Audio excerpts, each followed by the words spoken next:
Chapter 19, Section 3, Social Impact of the Industrial Revolution. So what were the social effects of the Industrial Revolution? In other words, how has society changed because of this? So what were the causes of urbanization, and what was life like in these new industrial cities? Compare and contrast industrial working class and the new middle class. How factory systems and mines changed the way people worked and what kinds of people worked, I guess. And then analyze the benefits and challenges of industrialization. So when we look at people moving to new industrial cities, there's a bunch of factors that come together. One is because these small farmers are getting forced off their lands. They're going to go to where the money and the jobs are, and that's where factories are. And so even though some of these factories may have been in really small villages to begin with, eventually these small villages are going to grow into industrial towns. On top of that, you have population growth. And if most of your people live in or near cities, then your cities are going to have the biggest population growth. And then also, not only are farmers getting pushed off the land, but these cities are pulling people to them because they need more workers. And so it's a push-pull relationship in a lot of ways. So if we look at the new social classes emerging, the industrial middle class, they get labeled as the bourgeoisie. There's a whole variety of people who go into this new middle class. So they weren't traditionally part of the landed aristocracy. These are people who work their way up into the middle class. So they're merchants and inventors and investors and skilled artisans. They just have access to either maybe some money or skills or knowledge and ideas that other people don't, and it helps give them a step up. So if you look at this middle class family life, it's a pretty luxurious. They have nice homes. It's well furnished. They're not obscenely rich, but they have more than enough money and time to be able to spend it on the better things in lives, the luxuries of life. So they have a higher standard of living than some of the other groups that we'll talk about. The other new social class is the industrial working class.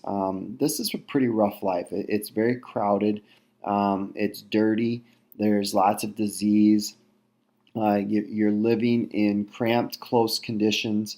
You're living in places where your drinking water and sewage meet, and it's going to lead to lots of illness and sickness. And so it just doesn't take very long for some of these things to spread. And so it's kind of a miserable existence.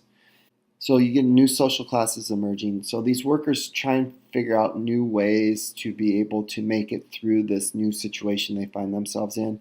So there's a push for labor unions where they can use numbers to negotiate what it is that they need. The other thing that's kind of interesting is the Luddites, and here's a picture of the Luddites. These were maybe lower skilled workers who were displaced by factory machines. And so the Luddites operated in kind of a triangle in the central part of Great Britain where they would go in and they would destroy some of the machines at night or try and burn down the factories. So really they're vandalizing the machines, trying to destroy this new factories. Now the other thing that kind of happens is Methodism. It's an idea that gets started about the same time these industrial cities are growing. And so when you have these people who have rough lives, and many of them maybe have left the rural areas and the farming and come to the cities, and they left behind their old parishes, and they're looking for some spirituality, and these two things just kind of meet at the same time. So in a lot of ways, Methodism and industrialization and this new working labor class, they kind of grow together in some ways.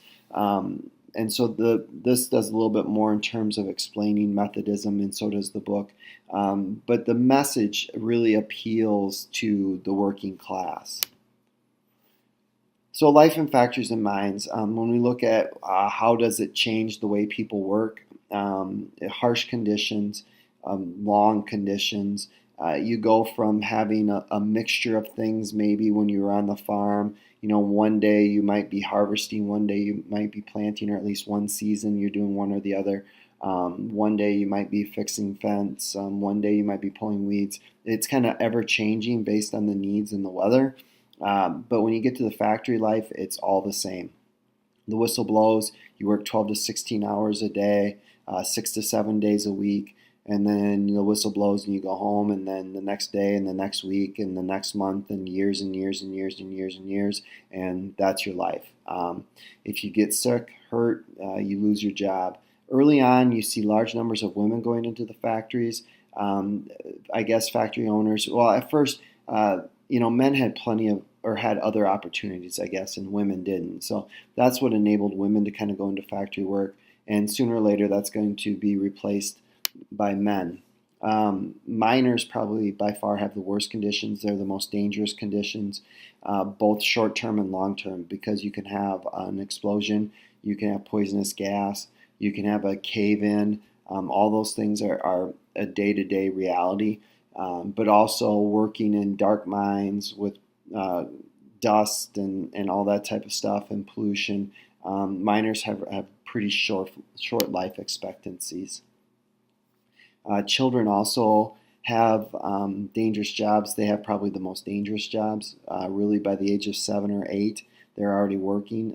Part of the reason why they're working is that these industrial working families need those extra wages. As small as they might be, they needed them to survive. Sooner or later, you do get some factory acts where they're limiting the number of hours that they can work and the ages at which they can work. But that's pretty tough to enforce, and you can see the impact of young working people here. How many people had started, before really the age of 14 or 17? If you add these numbers up, you've got 50% here. You've got almost 80%. So if you look at these numbers, this is just under 50% started under the age of 10. You've got nearly 28% of people started between the ages of 10 and 13. So now if you add those up, we're already to 78%. Between the ages of 14 and 17, you got another 10. So we're almost at 88%. So the vast majority of people who were working in the cotton factories had started before the age of 17.